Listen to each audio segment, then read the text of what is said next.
welcome back to the Dental Hygiene Basics podcast. My name is Dana. I'm your host, always excited to be here. And today we are going to be talking about scholarship applications. If you don't know already, Dental Hygiene Basics is giving out scholarships, and our goal is to award over $100,000 in scholarships by 2035.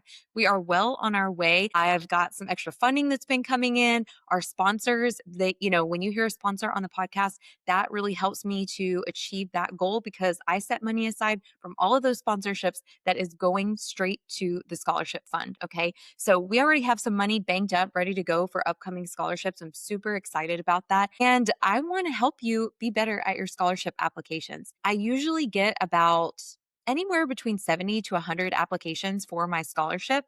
I would love to see that grow. So if you haven't applied already, make sure that you do that. With that being said, I go through and I read every single scholarship application that comes in. Okay. So I read the entire personal statement. I look over the application. I get to know the person who is submitting this. And why is that? Because it's important to me. I think anybody who applies for a scholarship should have the opportunity and the chance to, you know, have their application read and really cared about and thought about thoughtfully. So I really put a lot of time, effort, and intention into reviewing all of those applications. With that being said, some applications just stand out more than others. Okay. And it's not because that person has had a crazy, interesting life or they, have had a ton of hardship or something like that. It's more in the way that the story is delivered in the personal statement. And the first thing I want to say is when you're writing a personal statement, whether it is for dental hygiene school or whether it's for scholarship applications, be super careful about AI usage. Why?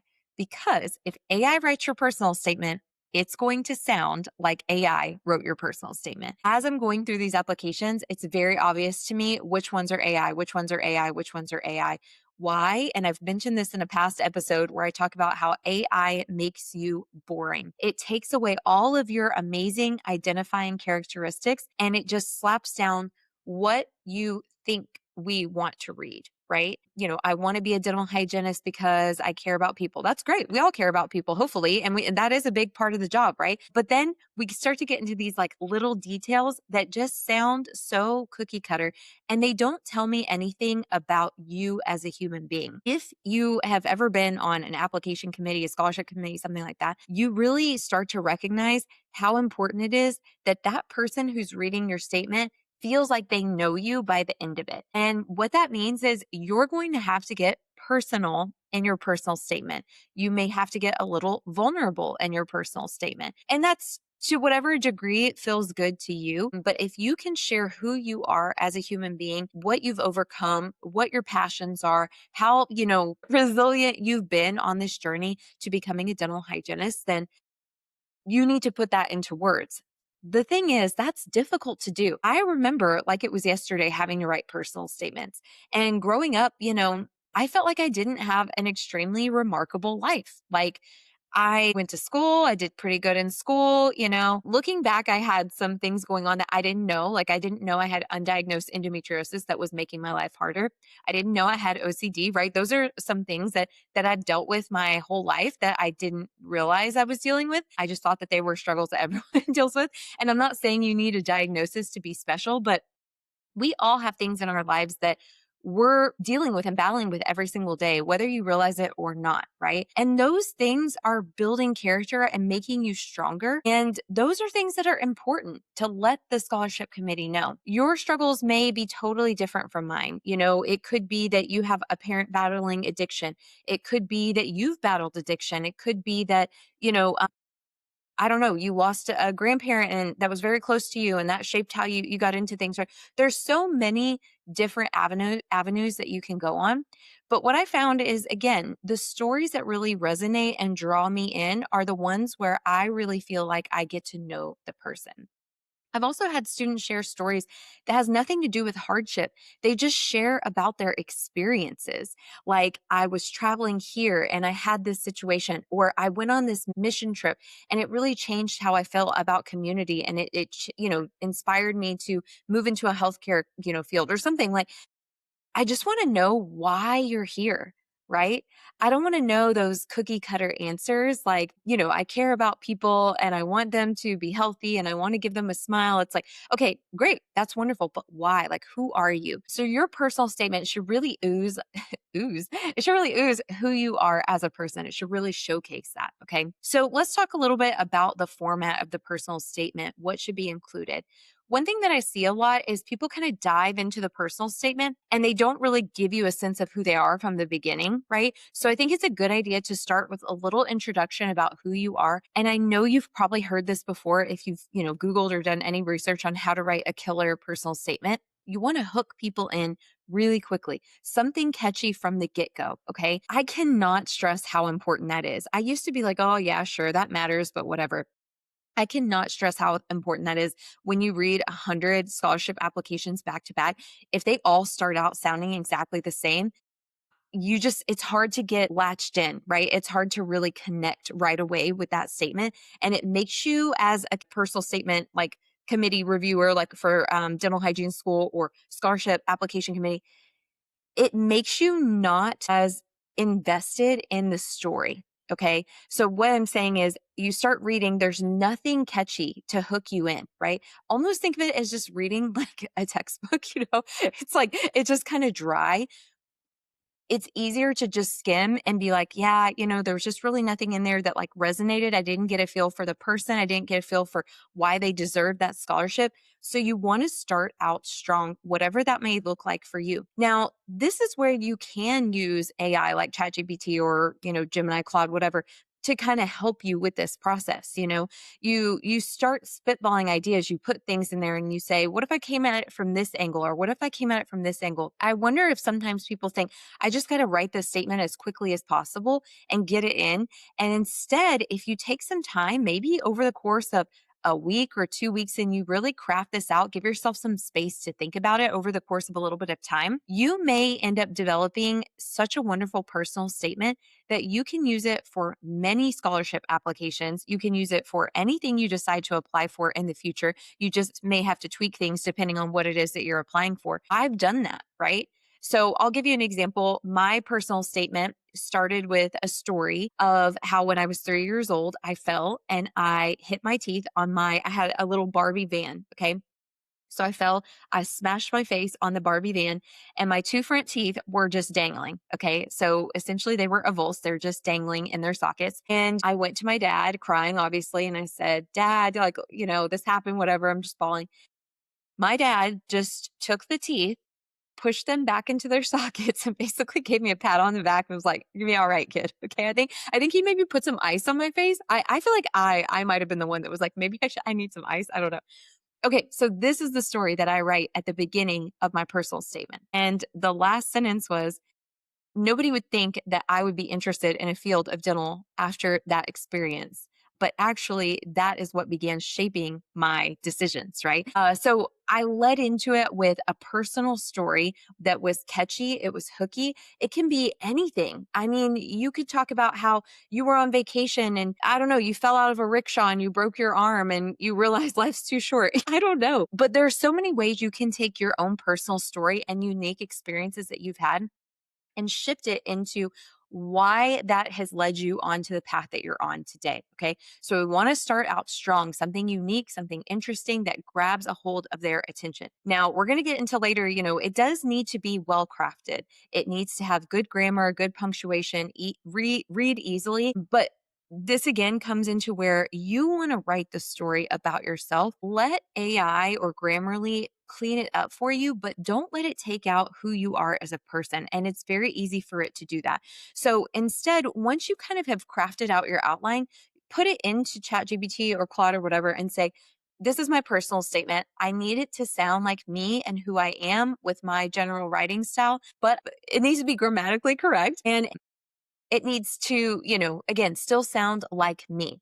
Why is that? Because sometimes they just all sound the same, like AI, but also too, when you get into the program, they may ask you on a test, write out something, right? If it doesn't sound like you, it makes it more easy for them to spot when you're using AI. And they're going to know you're using AI on some things, right? But if it sounds like you and in your tone, then you keep a part of who you are. I think that that's one thing that we're losing in the age of AI is AI makes everybody sound exactly the same. We're losing some personality. And I don't know, you don't want to give up your voice to make things easier, in my opinion. Instead, use your voice and then allow these systems to help you fine tune them. Okay. Writing is still a very amazing skill to have, right? And to be able to put your own voice into that skill. I know some people are like, I'm just not a writer. I'm like, it doesn't matter, right? But I'm sure you have a story to tell, right? So can you put that story down onto paper? It doesn't have to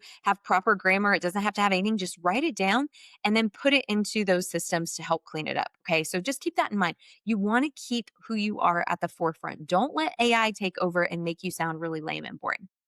All right. So then as you get further into the personal statement, you really need to talk about why you want to get into dental hygiene school or why you want to be a dental hygienist. For my scholarship specifically, I want to know what got you here. Why do you want to be a dental hygienist? I love to hear about hardships or unique things that you've done that have shaped or crafted, your journey. Because obviously, if you've listened to the podcast long enough, you're like, yeah, she loves to tell people stories, right? I love to see what people overcome. I don't know, that just lights me up inside it. It just shows me how resilient we are as humans and what we can do when we really put our mind to things. Okay. So dive in, right? Why do you want to be a dental hygienist? You have to be careful, okay? Because if you put in there like this is a stepping stone to becoming a dentist or an orthodontist, like I applaud you for what you want to become. But if you're applying for a dental hygiene scholarship or a dental hygiene school, you just have to be very careful. A lot of times, unfortunately, they're really looking for people who are invested in the career of dental hygiene. Okay. I love when students go on to become dental hygiene students go on to become dentists and periodontists and orthodontists because I think it really is going to help strengthen our profession to have that outside influence, like looking in, knowing what we do and how important our role is. But with that being said, if that's your primary focus, then maybe just plan to go to dental school, right? But if that's not an option, I mean, I get it. Just be careful, if you put that into a statement. I'm not saying you should lie or omit, but it may potentially hurt your chances a little bit because again, they want to give these scholarships, they want to give these slots in these dental hygiene schools to people who are going to love and invest in our profession. Okay, that is just a side note. I'm not saying that's true 100% of the time. It's just a little. Maybe be careful. Okay. The other thing, make sure if you're applying to a scholarship that you know what the guidelines are. So I get a lot of people who apply for my scholarship who aren't eligible for my scholarship. So this could be people who are actually in dental school or people who are working on their prerequisites who aren't in dental hygiene school yet. So mine is specifically for dental hygiene students. So just keep that in mind. Make sure that you're actually eligible for the scholarship before you spend time applying because then you just ended up wasting a little bit of time. Okay. All right, back to the statement. Okay, so you've introduced who you are. You've caught them with a hook. You put in your career goals, your interest, your passion, right? You're letting them see why you're interested in dental hygiene. And then you want to lead in with why you deserve the scholarship. Do you maybe have a financial need? What does your work ethic, dedication look like? Have you been working full time while balancing school? Do you have all A's in your volunteering, on the weekends? What is it that you're doing that is basically making you deserving of this, right? You know, we can't just give you money just because you want it. You do have to prove yourself. That's a part of applying for something, right? And to win it is we're investing in you. I really like that. Our first scholarship winner, Micaiah, she actually came and was on my podcast. It was an incredible episode. I highly recommend you go listen to it just to see like what's possible. And, if you're interested in a career in dentistry, just go listen to her episode. But she sent me the kindness note after and she said, I appreciate you investing in me. And she said that she knew that we were giving that money to her and she needed to hold up her end of the bargain and deliver, right? She needed to be successful in the program because people were invested in her and her success. I thought that was such an amazing way to think about it. And it's so true. And it really shifted my perspective. When I first started the scholarship, I really was thinking, I just want to give back. Okay, I want to give back. I was given scholarships. It felt so good. I want to give back like that too. But I've really shifted my perspective. Now I'm thinking about who do I want to invest in? I wish I could invest in all of you. Honestly, it is so hard. Like I just want to play the lottery. So maybe I'll just become like a billionaire one day. And oh my gosh, I'm like, let's just pay for everyone's school. That would be the dream, right? But you have to kind of fight for it a little bit to really dig in and have the passion and be proud of yourself. But I am investing in you, right? If someone is going to give you a scholarship, they're investing in you. So invest in yourself, right? What can you do to make yourself be better on paper? Is it volunteering? Is it getting better grades? Is it overcoming hardship? There's so many ways that you can deserve something. So don't think, one, just because maybe you don't have a crazy story or just because I don't know, maybe, I don't know, whatever it is, whatever those doubts are, right? I can hear them in your head. You're like, oh, I'll never get a scholarship because of this, or I'll never get it because of this. You can, right? You just have to show us why you deserve it. Okay. So mentorship, leadership experiences, challenges you've had to overcome. Think about all of those things, your dedication, your hard work, your grades. Put that in there. Show us how you've been working really hard to achieve this goal and why it matters so much to you. Okay. I think it's helpful too to toss in a little bit of passion for patient care. Talk about that's what being a dental hygienist is, right? Giving back to patients. It could be community based, it could be public health based, it could be single patient based. Like it doesn't matter. But that really is the core of who we are. But with that being said, let's say that you've been listening to my podcast for a while and you're like, I know that I really want to be a dental hygienist, but I recognize now that I think I want to be a dental hygiene educator, or maybe I want to own my own periscope business because I heard about that on Dana's podcast, or I think I want to do this. It's okay to write about your career goals and like what fires you up. Like you heard about this and you just think that would be the coolest thing on the planet. And that's what you want to do, right? Put that into your paper, right? Show us what interests you about the field of dental hygiene and why you want to pursue that head first. Okay. Lastly, when you're closing, just kind of sum everything up. But I think it's also nice to end with a little bit of gratitude as well. It doesn't have to read like a letter, but I will say I've gotten some scholarship applications that have read like a letter to me. And I thought that was really special. It was a little bit different than what I've seen before. Usually we get the classic personal statement, that's just paragraph one, paragraph two, paragraph three, paragraph four. Usually around 3 to 5 paragraphs is what you want. You don't want too long. You don't want too short, right? But I've gotten some that read like a letter, dear scholarship committee, blah, blah, blah, blah, blah, blah, blah. Thank you. And I sincerely appreciate your time and, dedication to giving back to students or something like that.